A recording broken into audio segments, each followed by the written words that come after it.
So for the first time ever, I got to test out an anamorphic lens from Sirui, and to be honest, I wasn't mad about the results. It opened a creative door that I hadn't fully gotten to experience yet, and that is the world of anamorphic lenses. And it got me wondering, do anamorphic lenses have a place within wedding filmmaking, or should we just stick to the still photography lenses that we're all used to? So in this video, I want to share my experience using this anamorphic lens for the first time, show you some workarounds, the pros, the cons, and whether or not it is a viable option for us as wedding filmmakers. So we're gonna find out together whether or not investing in an anamorphic lens is a creative leap or just unnecessary. What's up everybody, Jared with an eye here. Welcome back to the channel. If this is your first time here, this channel is everything I wish I knew before I started filming weddings. But if you clicked on this video today, you're probably after some information, some insight into anamorphic lenses. So without further ado, let's go ahead and jump into just that. So let's talk about why wedding filmmakers might get excited about a lens like this. First up, it's anamorphic on easy mode. You know, I've danced around the idea of renting anamorphic lenses for a wedding day, but they've always been a bit expensive. And of course, there's the hesitation on using a lens that I've never battle tested before at a high stakes event like a wedding. But I will be honest, the first time I used this lens, the process wasn't as intimidating as I thought it would be, and I was able to get some really beautiful results and capture those movie vibes effortlessly. Next is a huge feature that I feel like is the biggest selling point with this anamorphic lens, especially for wedding creators, and that's the autofocus. The autofocus on an anamorphic lens. Because with most cinema lenses and anamorphic glass, you're more accustomed to manually focusing. And of course, when you're filming a wedding, you do tend to rely on autofocus for certain situations, like the bride walking down the aisle, any tracking shots, or maybe you use autofocus all day on the wedding. And you know, while I will say this isn't a perfect autofocus lens, it's still a huge leap forward in making capturing cinematic visuals more accessible, especially for those fast-paced weddings where manually focusing can sometimes be a nightmare if you haven't really perfected it with the lens you're using. Now, I used this lens on the A7S III. It is an APS-C lens, but you can use it on full frame cameras that have APS-C mode or that have a cropping feature where you can punch in, which is what I did with this lens, and it worked really well.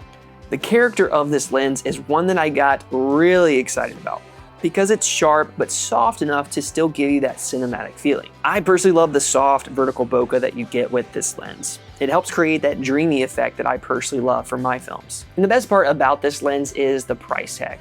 Just under $800, you're able to get an anamorphic lens, autofocus anamorphic lens for under $1,000, which I think is a great deal. It's weather resistant, it's lightweight, and it doesn't scream cinema lens where usually you're dealing with big bulky lenses that can draw a little bit more attention to yourself, and you get to stay more discreet with something like this, which I think is equally important. But now, of course, no lens is perfect. There's gonna be workarounds for any type of tool that you're using. So let's talk about the workarounds with the Sirui 20mm autofocus anamorphic lens. One is the autofocus itself. Now, it's not foolproof. You're gonna run into some hiccups here and there. I run into hiccups with my still photography lenses with autofocus. It's not always perfect. From about 10 feet or closer, it works great. But anything beyond that, especially with your wide shots, it might hunt and struggle a bit more. And I think this is due to how the camera interprets the squeeze of the image. So for moments like the ceremony or the reception where you want that wide angle, you might want to dial in your focus manually instead of leaving the autofocus on for it to hunt and breathe back and forth. Okay, you know when you're in the editing room and you're starting to feel that overwhelm where the deadline is creeping up, you've got like 6 films in the pipeline, in the backlog, and you're still working through your films from like March. I'm not working on films from March, but ideally, you get what I'm saying. It's just that feeling, that pressure, that tension, that just stress that washes over you and just causes you to kind of make bad decisions. It causes us to just retreat instead of actually nurture and do the right things, make the right decisions. And that's why I think rest is so important. And the way that I'm able to rest within my business is just by delegating. You can't keep doing all the things. You gotta grow your business. You wanna scale, you wanna make more money, you wanna get better at the craft. And in order to do that, you need time. You need time in your day to delegate, to time block so that you can put your energy towards other aspects of your business. And that's where outsourcing just is a huge benefit. And they've been a huge game changer for me in my process. And I've got the best team for you. They're called Uncut Gems, and they are a high quality video editing service that can help take your films to the next level while saving you time in the process. And right now, they have been kind enough to offer you guys 65% off on your first edit. So if you head over to Uncut Gems, I will have a link down in the description.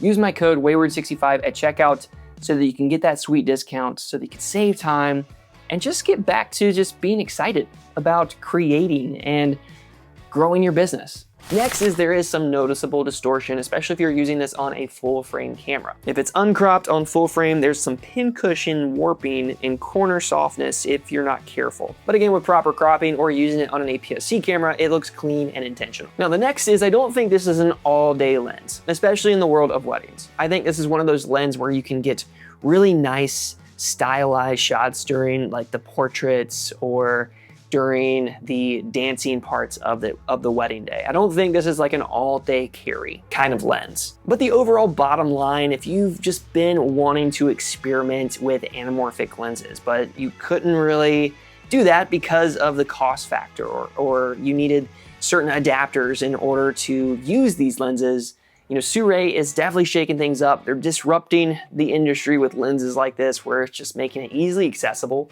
to try out new gear, to get creative shots and weave in new ways of capturing on the wedding day to create that distinction within our work. It's a budget-friendly, autofocus-enabled gateway into the cinematic world.